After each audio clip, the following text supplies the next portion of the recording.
Salut tout le monde, j'espère que vous allez bien. Aujourd'hui, on va se retrouver pour la review du Royal Rumble 2005. C'est un pay-per-view que j'avais déjà vu, mais alors ça faisait vraiment longtemps que je l'avais pas vu. À part le Rumble et encore, je vais même dire la fin du Rumble match, j'avais aucun souvenir de ce pay-per-view. Et puis voilà, tout simplement, ça m'a fait plaisir de le revoir.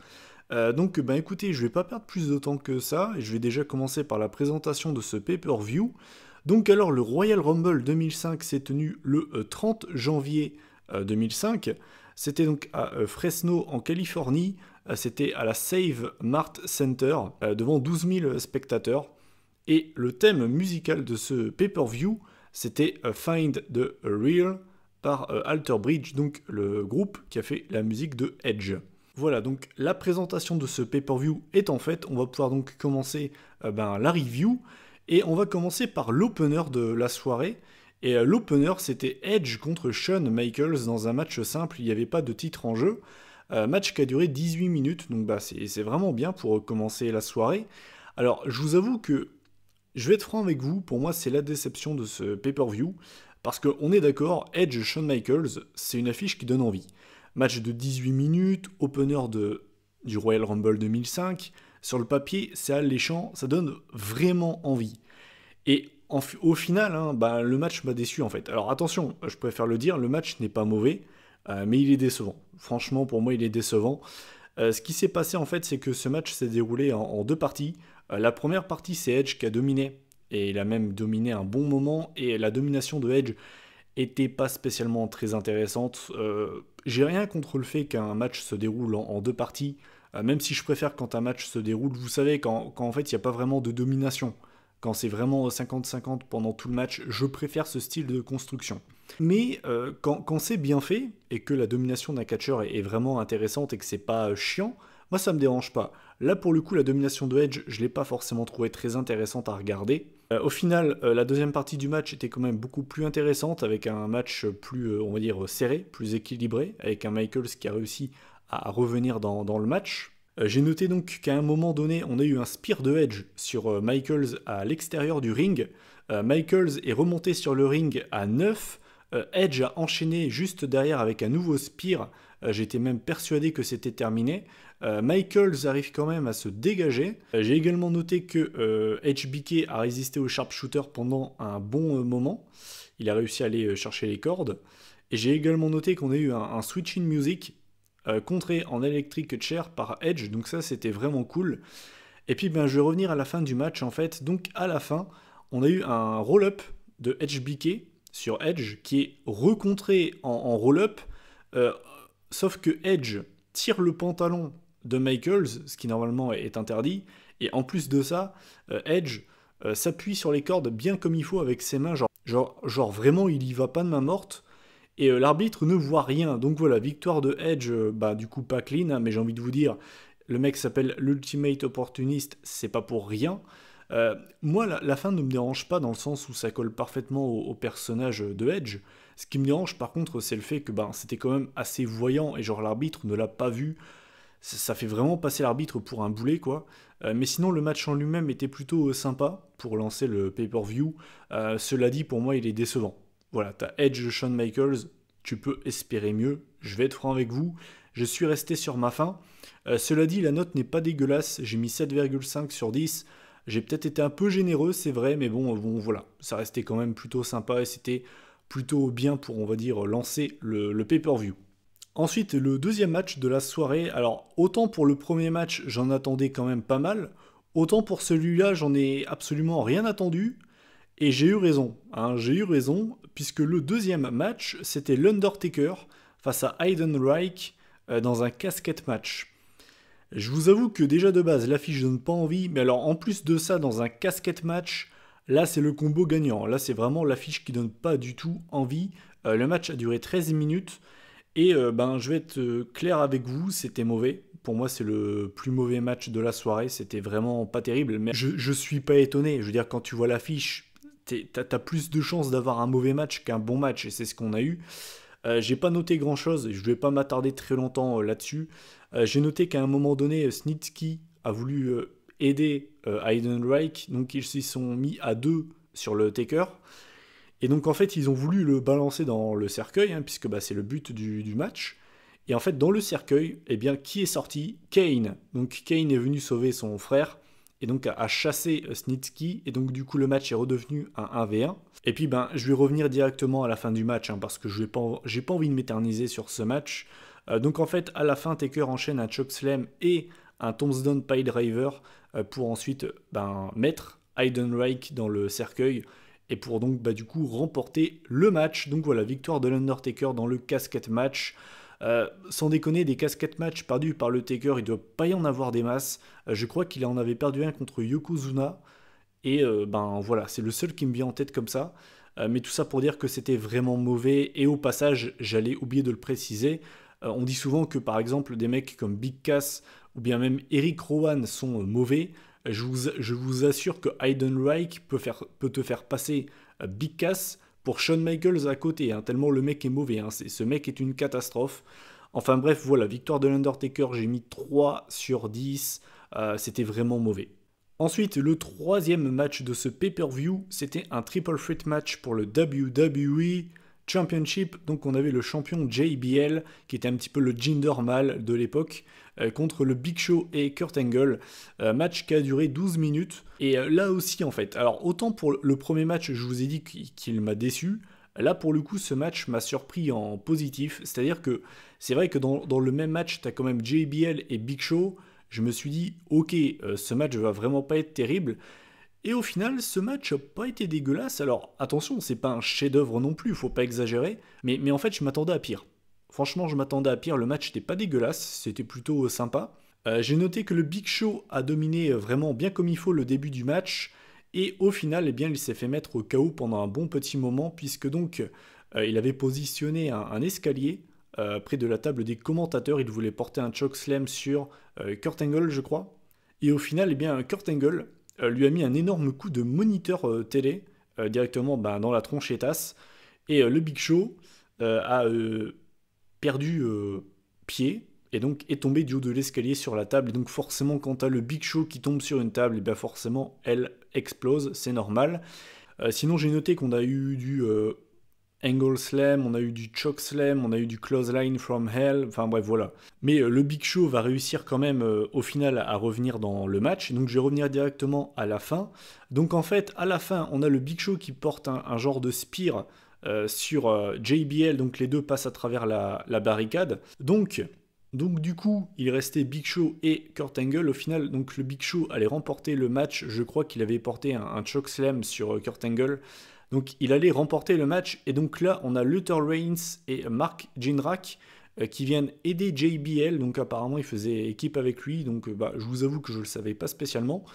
Donc du coup, ce qu'ils ont fait, c'est qu'ils ont attiré le Big Show à l'extérieur du ring. Donc du coup, ils ont essayé de occuper le Big Show aussi longtemps que possible. Pendant ce temps-là, en fait, on a Orlando Jordan qui vient aider JBL à se relever. Il le positionne carrément dans le ring. Et JBL porte une Clothesline from Hell sur Kurt Angle. Et donc voilà, victoire de JBL, on peut le dire, avec beaucoup d'aide quand même. Donc voilà, JBL reste le WWE Champion. Je m'attendais à pire, voilà, c'était un triple threat match plutôt sympa. Voilà, ça s'arrête là. J'ai vu bien pire, j'ai vu aussi mieux, c'est vrai. Mais c'est un match plutôt sympa, avec, il faut quand même le rappeler, que des poids lourds en fait. Donc au final, j'ai pas trouvé le match si lent que ça. Du coup, j'ai mis 7 sur 10, et puis on va pouvoir passer au prochain match. Et donc le quatrième match de la soirée, c'était pour le World Heavyweight Championship, qui était donc à l'époque détenu par Triple H, le leader de l'Evolution. Donc il affrontait Randy Orton, donc l'ex-membre de l'Evolution.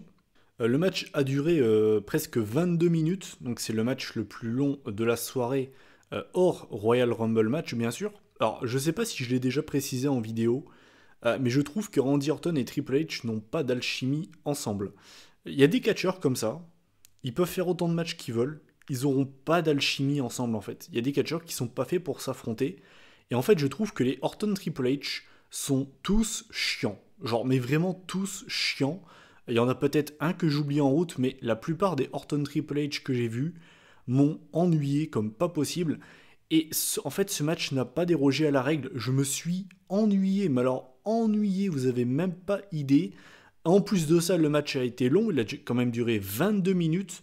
Et je me suis tellement fait chier, je vous jure, c'était atroce. En fait, on a eu un long travail de Triple H sur la jambe de Orton. Donc il a fait des prises de soumission, voilà, il a bloqué sa jambe dans les cordes, il a également porté à un moment donné un figure four leg lock. Enfin bref, voilà, il s'est buté sur sa jambe. Donc déjà, cette partie du match n'était pas spécialement très intéressante. Et la deuxième partie du match, contrairement au Edge Shawn Michaels, hein, où ça a été quand même beaucoup plus dynamique, ben là, ça n'a pas changé. Et vous allez comprendre pourquoi. C'est-à-dire que donc, à un moment donné, Randy Orton a voulu porter un DDT sur Triple H.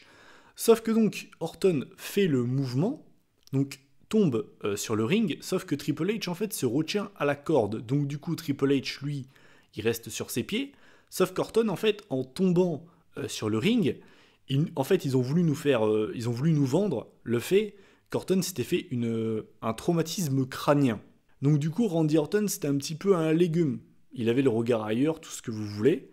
Bah du coup, ben forcément, c'était chiant. Il n'y avait pas de rythme, mais en fait, bah du coup, ce match, je vous avoue que j'ai vraiment pas aimé. En fait, la construction de ce match m'a vraiment cassé les couilles, mais genre vraiment, vous avez pas idée.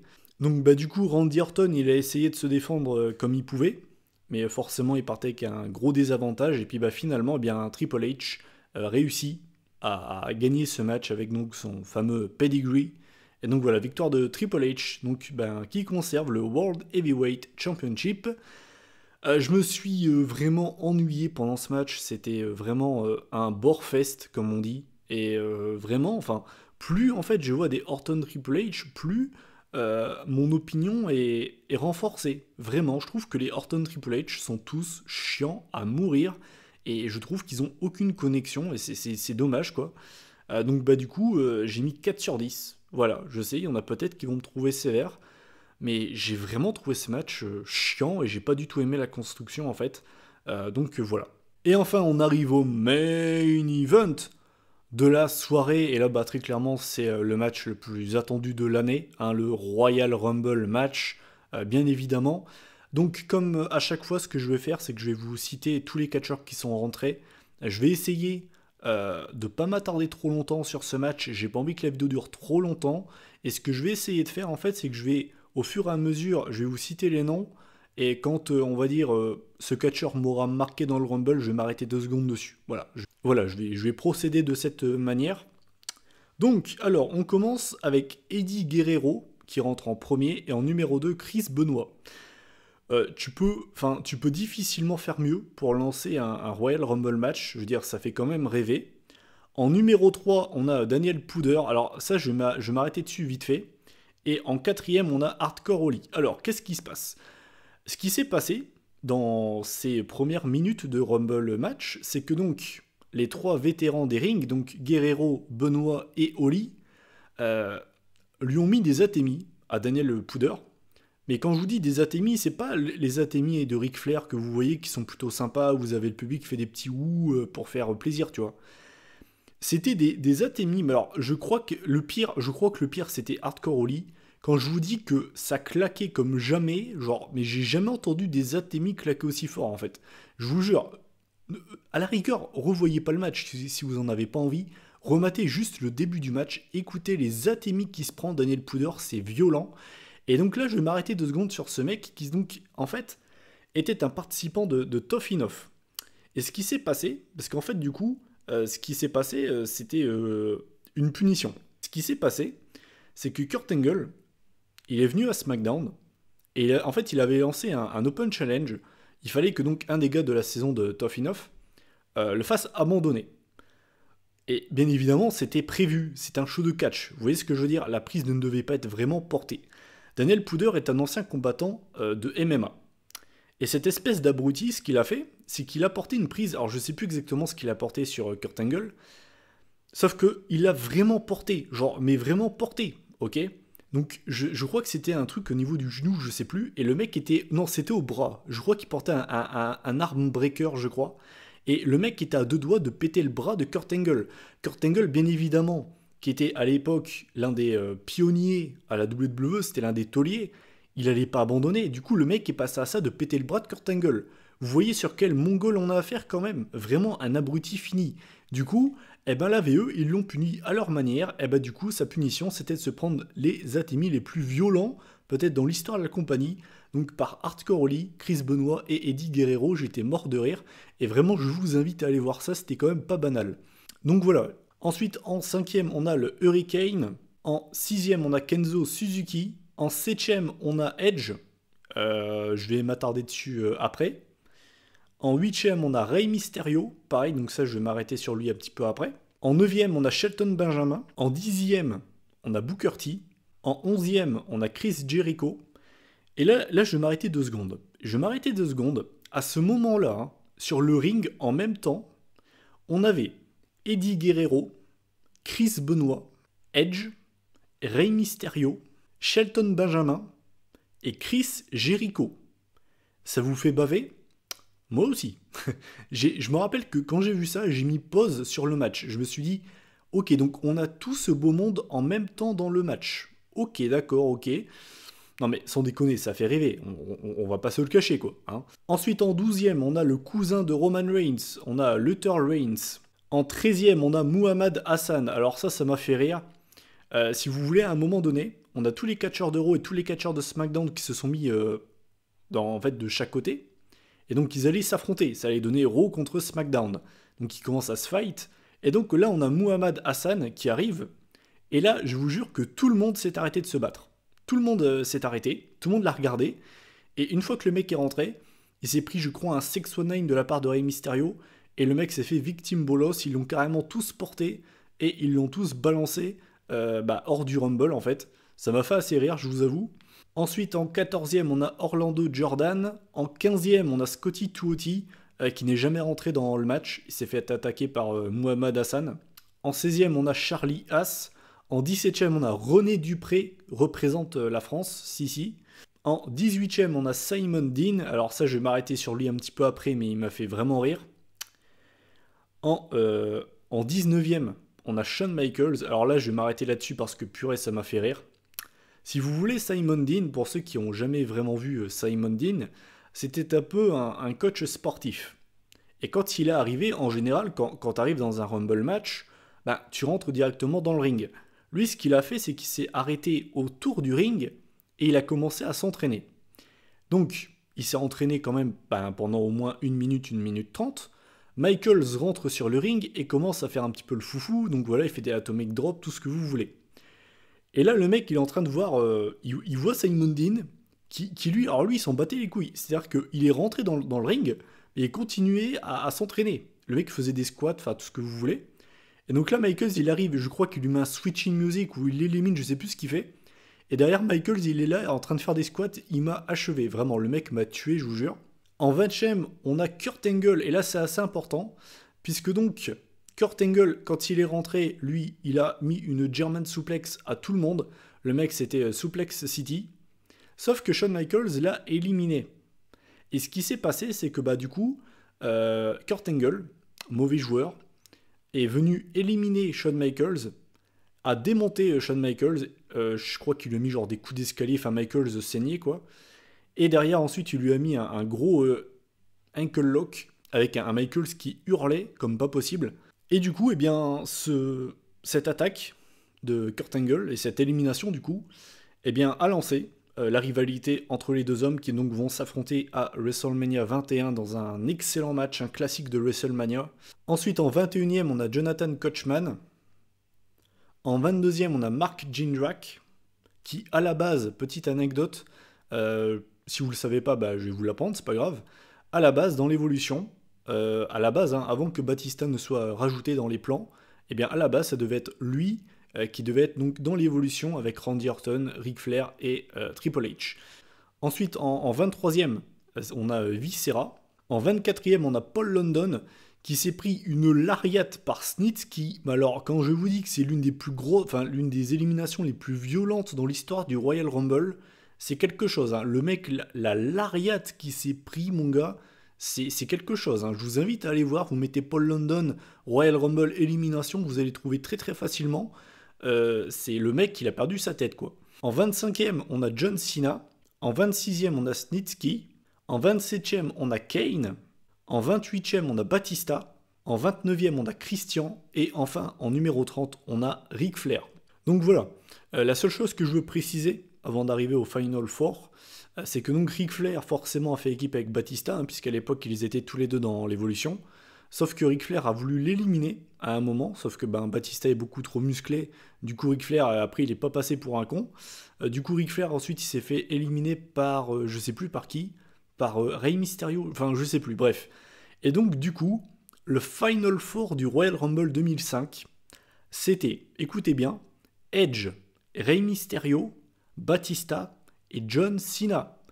Ça, putain, c'est du Final Four. Ça, c'est du Final Four qui a de la gueule. Hein. Putain, quand vous comparez au 2015 avec Reigns, Ambrose, Big Show, Kane, putain, ça, c'est du Final Four de qualité, bordel. Sans déconner, quoi. Vous avez 3 nouveaux talents. Les 3 nouveaux loups, les jeunes loups, Batista, Cena et Edge.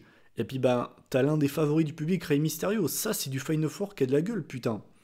Donc, du coup, ensuite, donc, on a Mysterio qui se fait éliminer par Edge. Ensuite, on a Edge qui se fait éliminer par John Cena. Et donc, la finale de ce Royal Rumble, c'est John Cena contre Batista. Et pour moi, c'est l'une des fins de Rumble les plus marquantes de l'histoire. Puisque donc, il faut le savoir à la base, hein, c'était pas prévu comme ça. C'est-à-dire que donc, à la base, Batista avait pris Cena en Batista bombe, sauf que il a perdu l'équilibre. Et les deux sont tombés à l'extérieur du ring en même temps. Et donc vous vous dites, ok d'accord, donc bon voilà quoi. Sauf qu'en fait à la base c'était pas prévu. À la base Batista devait éliminer John Cena et basta.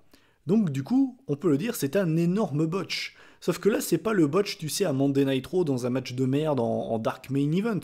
Là c'est la fin du Rumble, c'est quand même énorme, vous voyez ce que je veux dire. Donc du coup, les arbitres ils improvisent, il y en a 2 qui disent que c'est Cena qui a gagné et il y en a 2 qui disent que c'est Batista qui a gagné. Et ce qui se passe, c'est que Vince McMahon, il vient carrément. Et Vince McMahon, il est méga vénère. Genre, ça se voit qu'il est vraiment vénère. Le mec qui lance sa veste, il en peut plus. Et ce qui est drôle, c'est que en rentrant sur le ring, Vince McMahon se pète les genoux. Genre, mais vraiment, c'est pas une blague. Genre, c'est double botch, quoi. La fin du match est botchée, et on a Vince qui se pète vraiment les genoux. Donc, énorme botch, hein, au final. Et donc, du coup, Vince, il est furieux. Et d'ailleurs, c'est assez drôle parce que t'as Cena et Batista qui sont debout sur le ring. En fait, t'as tout le monde qui est debout sur le ring.